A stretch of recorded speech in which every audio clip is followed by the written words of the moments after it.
Dear President Ramaphosa, I'm going to keep this brief because I know you're dealing with a lot. We've all been ready to support you and your administration in your efforts to save lives from this pandemic.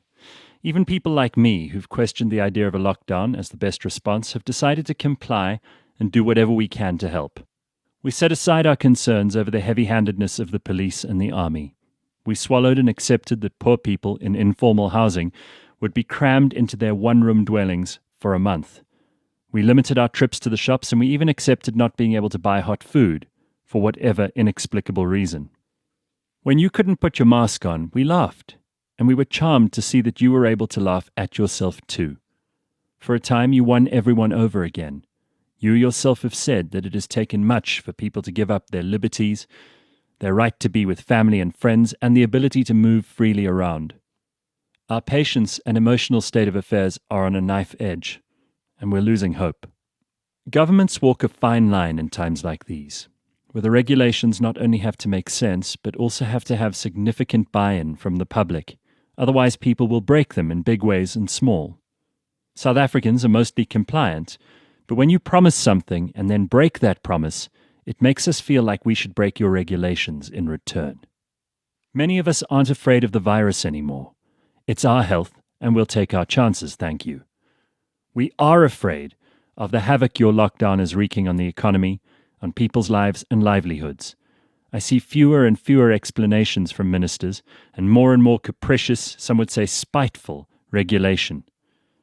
I'm not a smoker.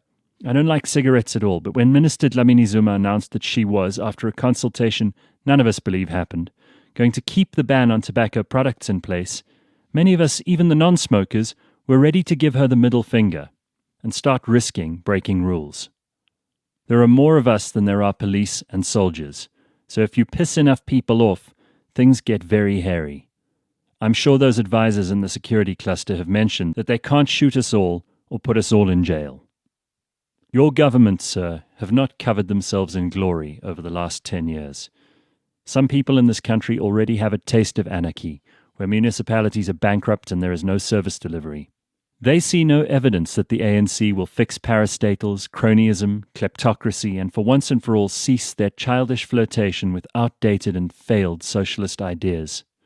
Your hold on power depends on people willing to comply with the rules, the same rules they expect you to comply with. Our patience grows thin, and in tandem, your tax collection runs dry. When you speak of a social compact, it goes both ways. You have to take your boot off of our throats. When Moses told Pharaoh to let his people go, Pharaoh didn't listen, and there were plagues.